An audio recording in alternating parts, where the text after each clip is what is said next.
Hi everyone, today I'm reviewing Marcus Aurelius, Warrior, Philosopher and Emperor by Frank McLynn.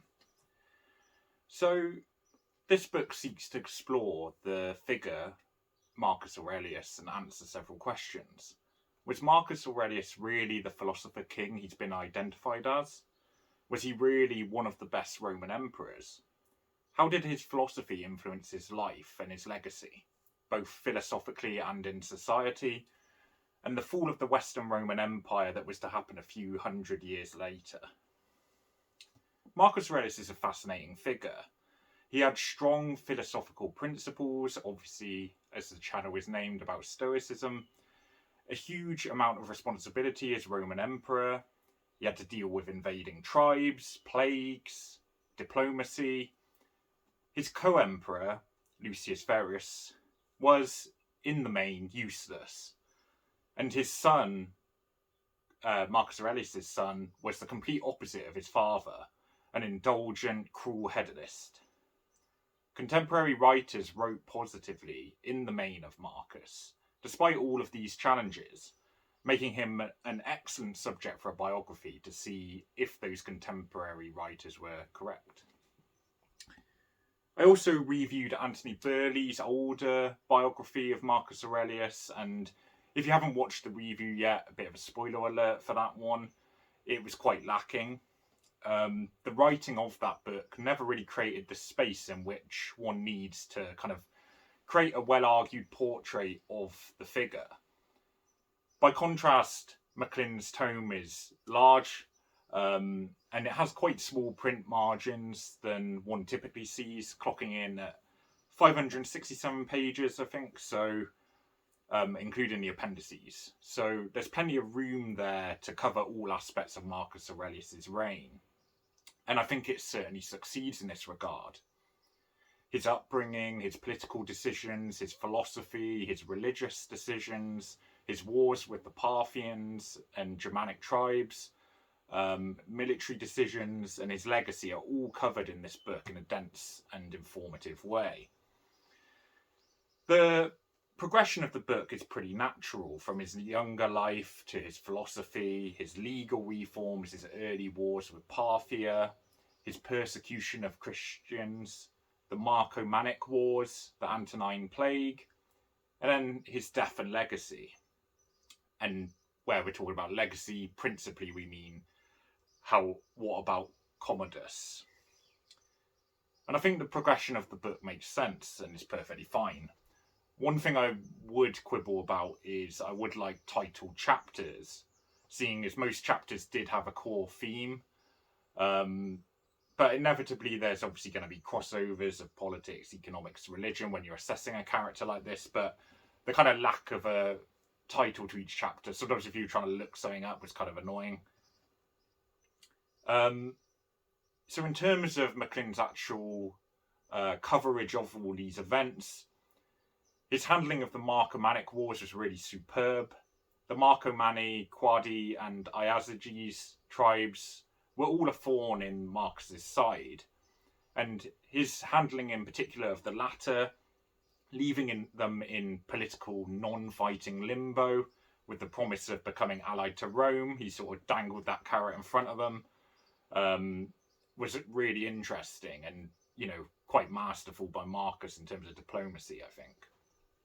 The fact that Marcus also managed military success over the Marcomanni and Quadi, despite, not really having the education that his co-emperor did in military affairs from a young age. Marcus kind of got left out of it, essentially. And, he's suddenly got to learn how to fight all these wars, although obviously he's got able generals alongside him. But his sort of dealing with these matters was really impressive.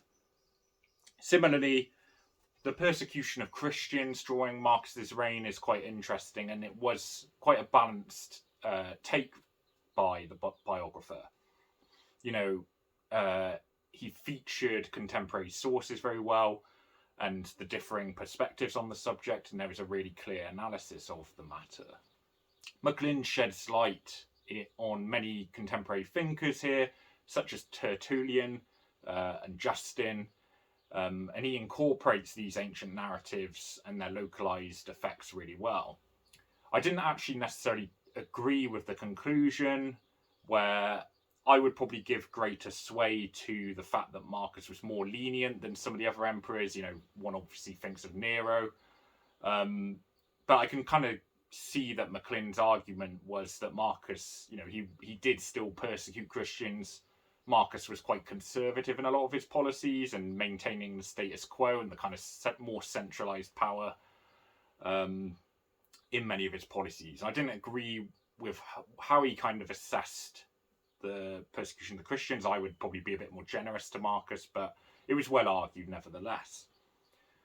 In terms of the conclusion of the book, well, it was quite strange in that it seemed to get bogged down in detail, and I think that is kind of true for a lot of this book. It's not a very brief and simplistic read. Although the conclusion, sensibly to my mind, laid out the criteria for assessing a Roman emperor's success by the events that they couldn't do anything about, what they could have done better with and what they did do really well with. That just makes sense to me as a assessment criteria. But after many pages of analysis, delving into various philosophers, policies and comparisons of the Antonine Plague, it never really wraps things up in the end, because the conclusion had actually come at page 492 and 493, where McLynn kind of stresses the importance of the plague, the difficulty of war on various fronts, and dealing with religion, revolt, economics, and politics. The kind of assessment was that Marcus Aurelius had plenty thrown at him that he couldn't really do that much about. There was so much going on. And as a politically conservative moderate, he sought to bring what stability he could do. And doing this whilst keeping all the different factions happy was obviously basically an impossible job. The Senate, the equestrians, the common man. So in terms of the assessment, Marcus did a pretty good job according to McLynn, given all these very tricky factors. The positioning of the conclusion was strange, though, in terms of how the book's laid out. As I mentioned, the philosophical influence section that came afterward could probably have gone in the appendices, or should have been earlier. But anyway, the analysis is detailed. It takes into account both the ancient and modern perspectives, and it stayed balanced. The philosophical analysis sometimes seemed flawed, though, to my mind. Although Stoicism can be viewed as simplistic or unrealistic and idealistic, there was no consideration of the sort of varying viewpoints within Stoicism, such as Aristo, the Stoic philosopher who very much took the teachings as very literal. And then on the other side of the coin, you've got Panaetius, who modified Stoicism or adapted it to incorporate preferred indifference, where, although he still believed virtue is the sort of main good of living, preferred indifference sort of suggests that there are still things in the world that we would prefer to have happen to us. It's just that obviously they're not as prioritized as virtue, but just naturally there are things we'd rather not get sick, or we'd rather win the lottery, but it's still not a true good. That's what Panaetius kind of argued. So McLynn didn't really seem to take into account that, philosophy is usually not just sort of, this is what you believe and that's it. It's usually there's a set of diverse viewpoints within a philosophy. And I don't think McLynn really mentioned or considered this. Similarly, in terms of the cosmogony of Stoicism, McLynn seemed a little bit confused to me. And admittedly, it is quite confusing. Where, there's an interplay of rational elements influencing or sort of shaping what needs to be shaped.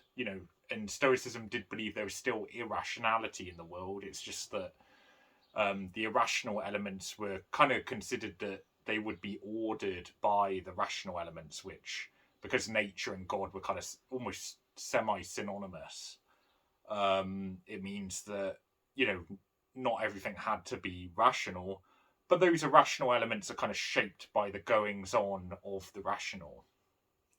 And so when you've got like a kind of permanent infinite God, which the Greeks thought of as Zeus, These other kind of gods are almost like forms or like temporary forms that are kind of imbibed by Zeus. It's kind of him, he is part of it. So the main god of Zeus is essentially the kind of only permanent form, whereas everything else is kind of temporary and cyclical in the universe. And so, these details are complicated. Even just explaining it comes across quite complicated and paradoxical. But I think McLynn got confused on this sense of rationality kind of is organized by God and sort of laid out and intentional by the universe. But there are irrational elements within it which almost don't need to be organized. So in this sense, Stoicism is kind of a soft determinism where there are kind of free will elements in it, but some things have to be determined because God's ordering them to act in a certain way. And I think McLynn kind of believes that it's more like a hard determinism, which I think is wrong. But it is a complicated subject, as I've just probably illustrated. McLynn's review of Marcus, though, to come back to the figure, is really intricate and balanced. Although conservative, Marcus showed a fairness in his legal decisions, a loyalty to some of the old guard of powerful aristocrats in the empire, a dislike of the barbaric brutality of gladiatorial combat. Marcus both loved and was frustrated by his childish co-emperor Lucius Verus. Marcus was passionate about his stoicism and pessimistic about his lack of control of some aspects of life, as we see in the Meditations. Letters to Fronto, who seem to combine the rare aspects of a hugely powerful figure while still being humble, displaying control, and being compassionate to his subjects. To be able to peer into the mind of someone such as Marcus, such a prominent and unique figure, is particularly special. In summary, although I didn't always agree with McLynn, such as with his perspectives on Marcus's handling of Christian persecution, the flaws of Stoicism, this is a really superb biography. It's detailed, it explains the supporting casts of characters really well, not just in the history, but also the philosophy or the religion, and their effects on modern and more recent interpretations. Know most of what you want to know about Marcus Aurelius from reading this book, and plenty that you will discover even if you're already familiar with the material. So I'm giving this one a 9 out of 10. It's a really strong biography.